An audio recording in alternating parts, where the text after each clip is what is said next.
مال اور اولاد بہت ہی خوبصورت نعمتیں ہیں and most sought after blessings of Allah سبحانہ و تعالیٰ. یہ دو چیزیں اس دنیا کی زینت بھی ہیں. المال والبنون زینت الحیات الدنیا، مال اور اولاد تو دنیا کی زندگی کی رونق ہے. مگر یہی مال اور اولاد فتنہ بھی بن جاتے ہیں. انما اموالکم و اولادکم فتنہ، تمہارے مال اور اولاد تمہارے لیے محض فتنہ ہے. اللہ جب پیسے یا اولاد کی شکل میں رزق عطا فرماتا ہے وہ بہت بڑی آزمائش ہوتی ہے، اور خاص طور پر جب مال کثرت سے ہو اور اولاد بہت قابل ہو. کس ماں کا دل نہیں چاہتا کہ اس کا بچہ اپنے ماں باپ کا نام روشن کرے؟ کس کا دل نہیں چاہتا کہ بچوں کو بہتر سے بہتر تعلیم دی جائے؟ اور سچی بات تو یہ ہے کہ جب ایک بچہ یا بچی باہر ملک سے ڈگری لے کر واپس آتے ہیں تو ماں باپ کا سر کتنا فخر سے اونچا ہو جاتا ہے. And rightly so. تو اس میں آزمائش کیسی؟ اللہ تعالیٰ نے پیسے اور اولاد کو فتنہ کیوں کہا ہے؟ تو فتنہ کہتے کس کو ہیں؟ فتنے کی ایک شکل یہ بھی تو ہو سکتی ہے کہ انسان اپنے آپ کو جان بوجھ کر ایسے حالات اور ماحول میں ڈال دے جہاں آپ کو اچھی طرح معلوم ہے کہ دین پر چلنا مشکل ہوتا چلے جائے گا. تو ہو سکتا ہے کہ جو ماحول ہمارے لیے فتنہ نہ ہو وہ ہمارے بچوں کے کچے ذہنوں کے لیے ہو جائے. تو کیا یہ ممکن ہے کہ ایک 18 سال کا بچہ یا بچی اس کے لیے ایک باہر کے ملک میں اکیلے جا کر پڑھنا ایک فتنہ بن جائے، ماں باپ کے لیے بھی اور اس بچے کے لیے بھی؟ اور کیا یہ ضروری ہی ہوئے گا ہر بچے کے ساتھ؟ بالکل نہیں. تو اگر ایک بچہ ریلوکیٹ کرتا ہے اپنی سیکولر ہائر ایجوکیشن کے لیے اپنے گھر والوں سے دور کسی ایسے ملک میں جہاں دین کی پریکٹسز کم ہوں یا بالکل بھی نہ ہوں، تو کیا ہم نے اپنے بچوں کی ایسی تربیت کر دی ہے کہ ان کا ایمان وہاں پر بالکل نہ ڈگمگائے؟ پھر اللہ نے بہت سی چیزوں کو حرام نہیں کیا مگر یہ کہہ دیا کہ دیکھو اس میں فتنہ ہے. Why? Because it might be different from case to case. لیکن پھر بھی اس میں فتنہ ہے ضرور.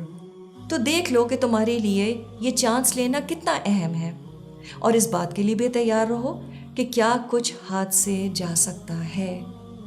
کچھ لوگوں کا کہنا ہے کہ ہم کب تک بچوں کو اپنے سے باندھ کر رکھیں گے؟ ایک وقت آتا ہے جہاں اللہ پر چیزیں چھوڑنی پڑتی ہیں. I have yet to come across a mother جو اپنے ناسمجھ بچے کو بالکنی کی ریلنگ پر بیلنس کرنے دے یہ کہہ کے کہ اللہ پر چھوڑ دیا ہے. تو وہ چیزیں جو نہ اسلام میں فرض ہیں اور نہ انسان کا رزق یا معاشرے میں ایکسیپٹنس اس پر ڈیپینڈنٹ ہے، اس میں آخر کتنا ضروری ہے کہ ہم اپنے بچوں کے ایمان کو ٹیسٹ کریں، اور اس سے زیادہ یہ کہ ہم اللہ کو ٹیسٹ کریں. اب تو کچھ سکولز میں جو بچہ باہر پڑھنے نہیں جا رہا ہوتا he is literally locked down upon. اگر ہم واقعی کچھ طور طریقوں کو غیر اسلامی سمجھتے ہیں، مثال کے طور پر فری مکسنگ یا ایسی گیدرنگز میں اٹھنا بیٹھنا جہاں الکوہول اور نہ جانے کیا کچھ عام ہوتا ہے، انفیکٹ جو نہیں کر رہا ہوتا وہ کچھ بیوقوف سا لگ رہا ہوتا ہے، تو وہ بچہ جو اپنے شہر میں ہی پیئر پریشر کو ہینڈل نہیں کر پا رہا اسے پردیس میں بس اللہ بچا لے گا؟ کم آن، ہو آر وی کڈنگ؟ اور اللہ تو اتنا مہربان ہے کہ وہ پھر بھی بہت سے بچوں کو اس گند سے نکال کر واپس ہمارے پاس لے آتا ہے. اور اگر آپ کا بچہ انٹیکٹ واپس آ چکا ہے تو پلیز روز شکرانے کے سجدے کریں، کیونکہ ہم نے کوئی کسر نہیں چھوڑی اس بچے کے ایمان پر چانس لینے کی. کچھ لوگوں کا کہنا ہے کہ ہمارا اپنا ملک کسی ویسٹرن سوسائٹی سے کم نہیں ہے، تو کس رین فارسٹ میں اپنے بچے کو لے کر جائے؟ جی یہ بالکل صحیح ہے کہ ہمارے اپنے حالات بہت خراب ہیں اور اسلام دور دور تک کچھ گھرانوں میں نظر نہیں آتا. لیکن اگر کوئی بچہ سلپ ہونے لگتا ہے تو کم از کم اس کے ماں باپ زیادہ نقصان ہونے سے پہلے اس کو تھام تو سکتے ہیں. A caring family around you makes a big difference. کچھ لوگ خود ریلوکیٹ کرتے ہیں تاکہ وہ بچے کو وہ گھر کا ماحول وہاں پہ دے سکیں، اور ہم یہاں ان بچوں کی تو بات بھی نہیں کر رہے جو پلے بڑے ہی ویسٹ میں ہوئے ہیں اپنے گھر والوں کے ساتھ. اینڈ انڈاؤٹیڈلی کچھ علاقے وہاں کے ہم سے بہتر ہیں دینی پریکٹسز میں. So it's not about us being better Muslims than them. لیکن گھر سے اتنا دور بچہ اگر بڑی مشکل میں بھی پڑ جائے